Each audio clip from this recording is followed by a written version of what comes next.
Bonjour tout le monde. Alors aujourd'hui, je vous propose une petite vidéo pour vous montrer comment je couds le passepoil sur un sac. Donc j'ai créé moi-même le passepoil pour ce sac pour que la couleur corresponde à ce que je voulais. Vous pouvez acheter du passepoil déjà tout prêt. Je vais également vous montrer comment le coudre vous-même. Pour ce qui est des fournitures, il vous faudra une ficelle qui va être dans votre passepoil et qui va lui donner sa structure. Donc il y a des ficelles spéciales passepoil. Moi j'ai simplement acheté une bobine de fil pour macramé en coton et qui mesure 3 mm de diamètre. Vous aurez besoin donc de couper une bande de tissu. Donc lorsque j'utilise du simili-cuir pour mon passepoil, je ne m'inquiète pas d'être sur le biais. Je coupe simplement une bande à la mesure qu'il me faut. Mais si vous utilisez un tissu du type coton, il va falloir le couper sur le biais pour que quand vous allez le coudre au niveau des courbes, il puisse suivre la forme de la courbe sans problème. Donc les mesures de cette bande sont présentes dans les instructions de ce sac qui est le Chloé de Shambhala Bags. Si vous n'avez pas la mesure dans les instructions, il vous suffit de mesurer le tour de votre pièce avec un mètre ruban pour en déterminer la longueur. Pour ce qui est de la largeur, donc j'utilise une ficelle de 3 mm. Donc j'ai coupé ma bande à 3,2 cm de largeur. Ça va permettre, une fois la ficelle à l'intérieur et la bande pliée, d'avoir à peu près 1 cm de marge entre la couture du passepoil et le bord. Si vous faites un sac avec une marge de plus d'1 cm, il vous faudra augmenter la largeur de votre bande pour qu'elle corresponde à cette marge, pour que le passepoil, une fois cousu, puisse être placé sur votre sac sans trop réfléchir. Donc sur l'envers de ma bande, j'ai tracé une ligne au milieu. Donc là, il y a un petit raté, mais il y a la ligne au milieu. Je vais y placer du scotch double face. Alors, cette étape n'est pas forcément nécessaire, mais comme je n'ai pas encore reçu mon pied à fermeture éclair pour ma machine, ça permet à ma ficelle de rester en place lorsque je vais coudre mon passepoil. Donc, j'ai mis du scotch double face, soit easy, que je retire. Et je vais venir placer la ficelle sur la ligne. Donc, j'ai coupé ma ficelle un peu plus longue que ma bande, ce qui est normal. Je vais maintenant plier mon passepoil donc en deux en faisant correspondre les bords. Donc je fais correspondre les bords sur le côté et je place un clip. Une fois que vous avez clipsé votre passepoil tout le long, on va passer à la machine pour le coudre. Je n'ai pas de pied à fermeture éclair pour ma machine, mais c'est une machine à double entraînement industriel. Donc je vais placer ma ficelle sous la première branche du pied, donc celle-ci, ce qui va faire que ma couture va être au plus près de mon cordon sans coudre à travers. Si vous avez un pied à fermeture éclair, il va falloir aligner donc le bord du pied contre le bord. En fait, quand vous appuyez, vous sentez où est le cordon et donc vous allez aller au plus près et coudre sans, encore une fois, coudre à travers le cordon. Donc on y va doucement mais sûrement.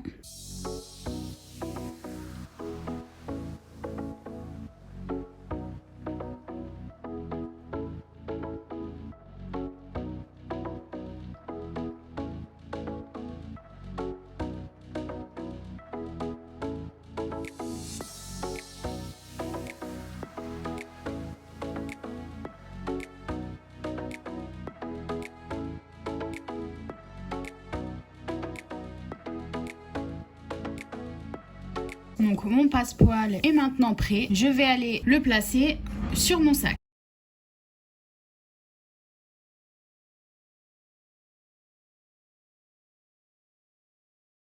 Généralement, dans les patrons Shambhala, on vous donne la mesure à respecter. Si vous souhaitez ajouter une bande de passepoil sur un sac pour lequel ce n'est pas prévu, je vous conseille au moins 2,5 cm. Ça va permettre de coudre le sac, donc votre marge sera en moins, et de surpiquer tout le tour sans que le passepoil soit sur votre chemin. Donc je vais aligner dans un premier temps le passepoil avec la ligne que j'ai marquée et je vais clipser tout le long.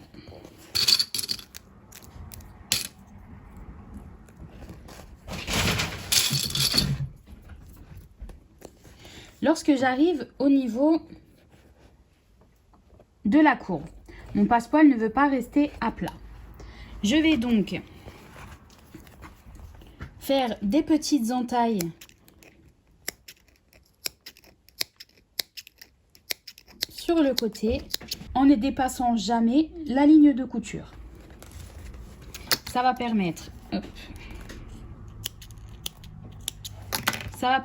comme vous le voyez, à mon passepoil, si vous appuyez, de prendre la forme de la courbe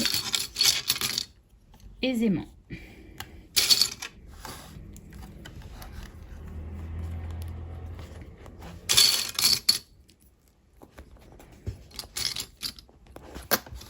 Donc je continue de clipser tout autour.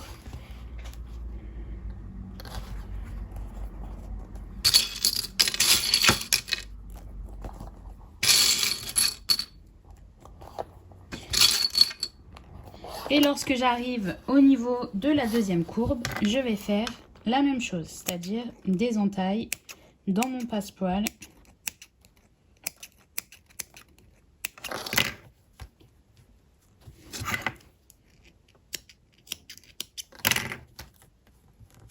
Pour qu'ils prennent la forme du sac.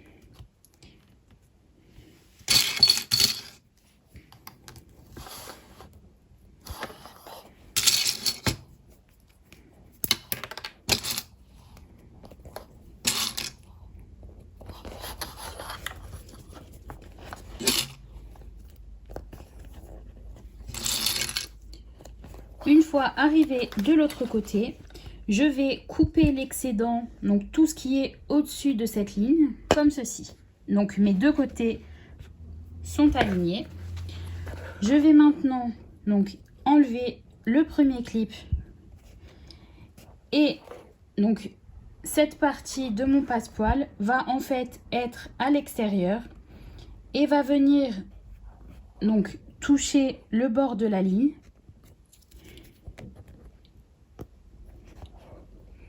Pour que mon passepoil sorte de ma pièce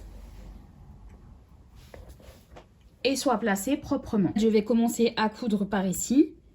Je vais descendre pour accrocher le passepoil. Et comme vous le voyez sur l'arrière, donc mon passepoil sort de ma pièce. Je vais refaire la même chose de l'autre côté.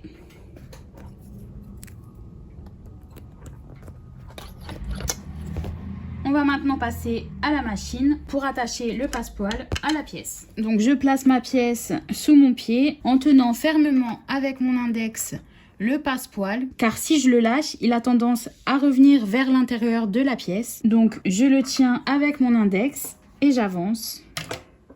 Donc je fais quelques points, une petite marche arrière et j'avance lentement. Donc en fait, je suis la courbe du sac, de la pièce du sac, mais pas la courbe du passepoil. Et j'aime beaucoup cette ficelle, car en fait, elle est constituée de beaucoup de petites ficelles, ce qui fait que votre aiguille va passer par-dessus sans problème, même si vous utilisez une machine familiale.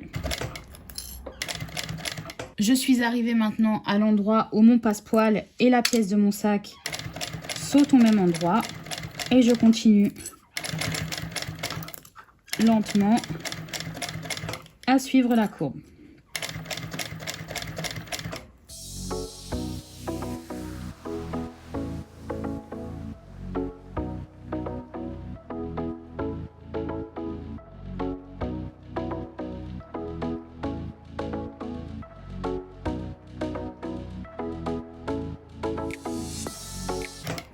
Donc là, j'arrive presque de l'autre côté. Je vais encore une fois tenir avec mon index le bout de mon passepoil en laissant mon clip jusqu'au dernier moment.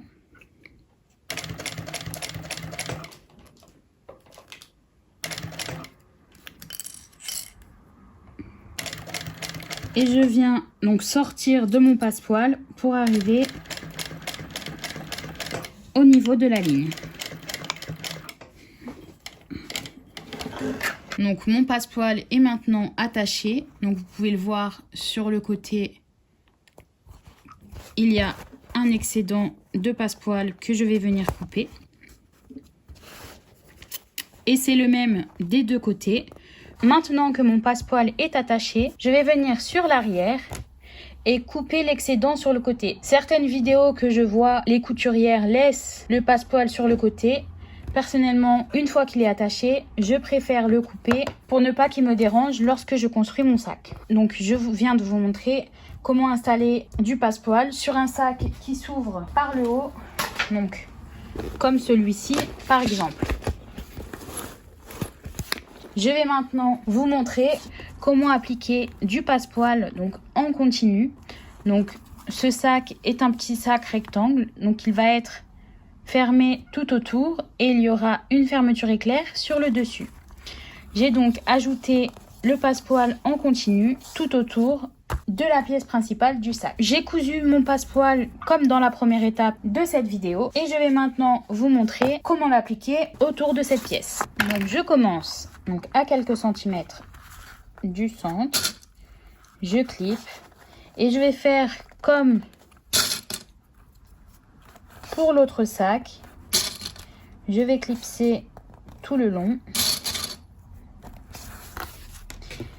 et lorsque j'arrive à une courbe, je vais faire des petites entailles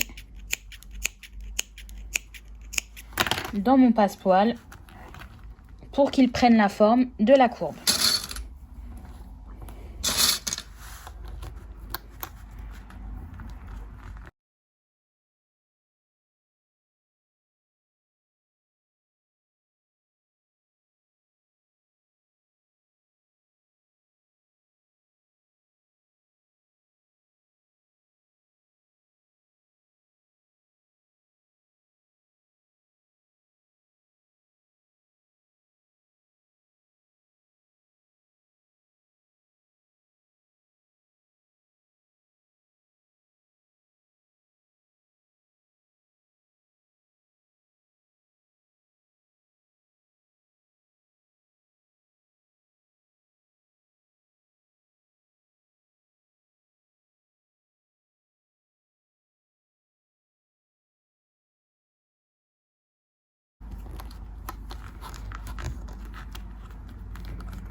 Donc une fois que j'ai clipsé tout autour, donc mon passepoil est beaucoup plus long que ce dont j'ai réellement besoin, je vais le couper pour laisser à peu près 3 cm qui chevauchent l'autre côté.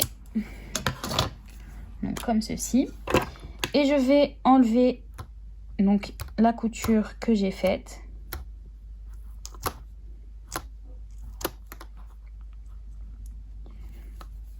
Hop. Et faire la même chose sur l'autre côté. Donc je vais enlever le petit bout qui dépasse et enlever ma couture.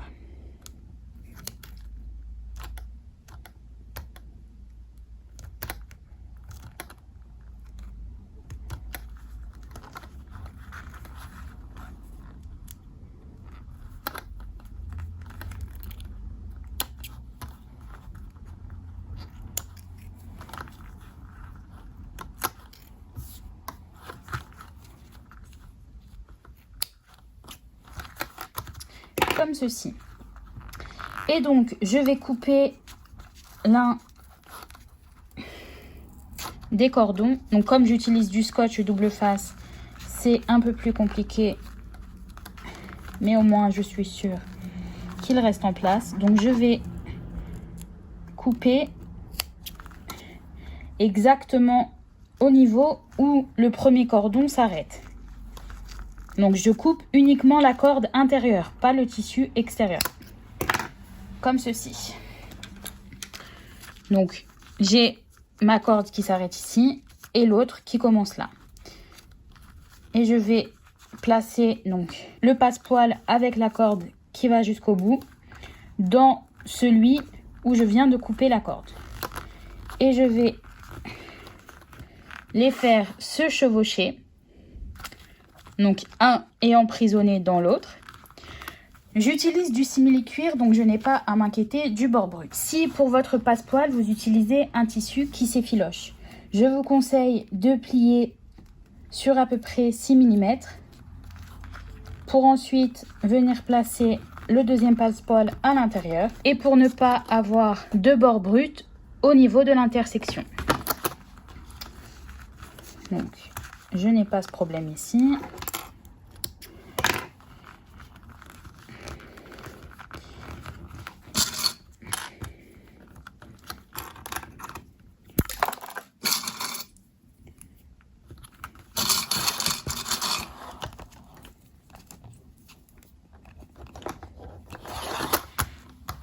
Et je vais coudre donc tout autour au plus près de la ligne blanche.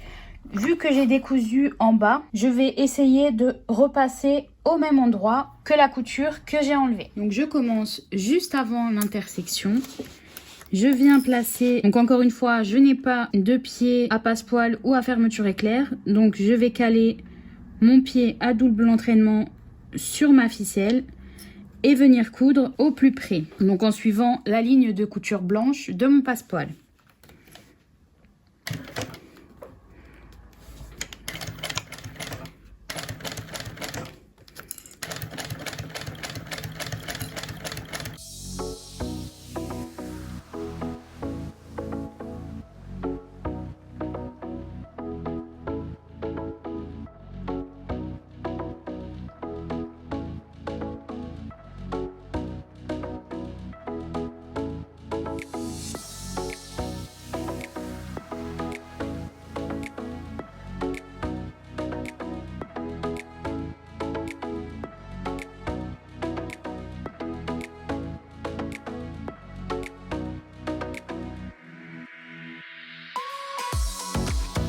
Mon passepoil est maintenant attaché à ma pièce principale. Je vais pouvoir construire mon sac. Et donc l'intersection se trouve ici. Et donc comme vous le voyez, elle n'est pas très voyante. J'espère que cette vidéo vous a plu. N'hésitez pas à vous abonner et à venir me suivre sur Instagram et Facebook pour être au courant des prochains tutos qui seront disponibles sur la chaîne. Bonne couture!